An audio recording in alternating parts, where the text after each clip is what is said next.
Searching for clients using advertising can feel a little bit like playing the lottery. You buy a stack of scratch cards, eagerly scratching off the foil panels, hoping to hit the big time, and nothing. Or worse still, you do land a client, but it's a dud. Imagine spending all that money and time on an ad only for the customer to turn into a nightmare. I want to show you how we can win the ad lottery and find your agency's first big client, even if you have no portfolio, no case studies, or testimonials. So here's the goal. We want to do 3 things. Win our largest ever client using advertising strategy, stop feeling like we're playing the lottery and increase our chances of winning, avoiding the customer from hell, and only working with clients we want to work with. What if I told you that you probably already have a high value, high budget killer client who wants to work with you, but you just don't know it yet? Imagine knowing that you had a winning lottery ticket, but rather than looking for it or searching through your pile of tickets, you decide to just buy a whole load of new tickets, hoping that you'll both win and keep hold of it this time. That might sound crazy, but I know so many businesses who do that exact thing. For a lead to turn into a customer, we need to qualify them, make them an offer, and close them. So many agency owners I know land the lead and pay for them, but then never qualify them. In fact, ask yourself right now, have you got proposals sat in your outbox written in draft waiting to be sent? That's like failing to scratch the final panel off a winning lottery ticket. And what's really funny is if you build a process for these 3 stages, you're less likely to need a portfolio. The process is your portfolio. To qualify customers, pitch them, and close them, you'll need a process for doing each stage. If your process is solid, it'll do 90% of the work of building trust with your customer. A repeatable process that nurtures new advertising leads, qualifies them, and makes them an offer is all the proof you'll need. I used to really struggle with qualification and making an offer. Depending on your niche or agency, these might look slightly different. Something that I've done that works and allows me to pitch and close 5-figure projects without having to write a proposal is something like this. I'll run an ad campaign and I'll gather about 100 leads or so. I've done this with Facebook, Google, YouTube, TikTok. The process is always the same. Run an ad, get 100 leads, and see what we can do with those leads. Next, anyone who signs up is offered some kind of free content, a lead magnet, maybe some training, a PDF. Hint, scorecards and report apps are converting really well right now. After I've hit 100 new leads, I'll close the campaign down and work on the small list that I've built focusing here.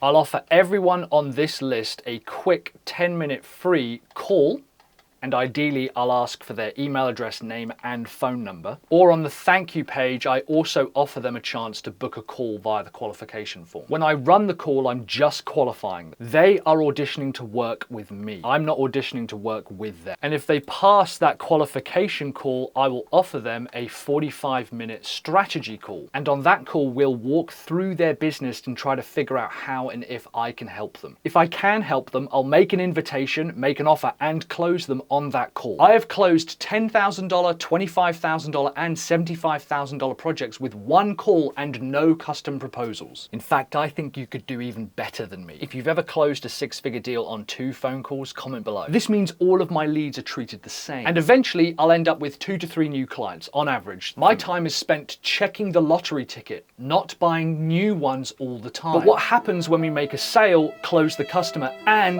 they become a nightmare client? This is why the process is so important. You need to know what you're looking for before you even start a campaign. What kind of clients do you want?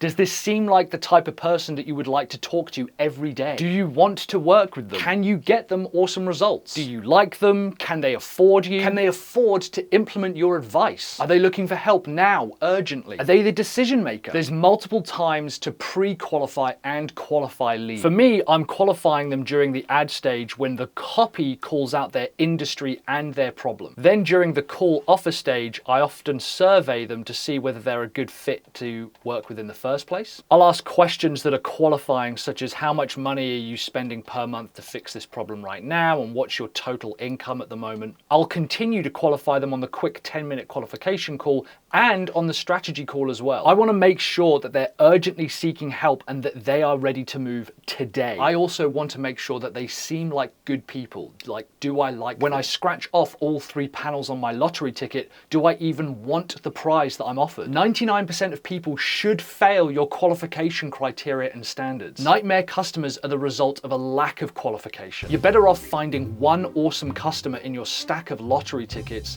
than trying to find a customer who falls into your lap but who isn't your ideal best version of a customer. The more clear you are on the types of customers that you want, the more likely you are to find them. And what have we seen happen with this exact methodology? One of our students in my coaching program, 7-Figure Freedom, landed a $25,000 client with a $10,000 deposit. Another student found a $6,000 a month client within a few weeks just by qualifying, making the offer, and closing. Every scratch card needs every panel scratched up. And if you want an insight into my sales process that made me $2,000 a week while I was away on holiday, then you need to go ahead and check out this video right here. In it, I'll talk you through how I scaled my sales process to allow me more time off, make me more money, and build recurring revenue into the business.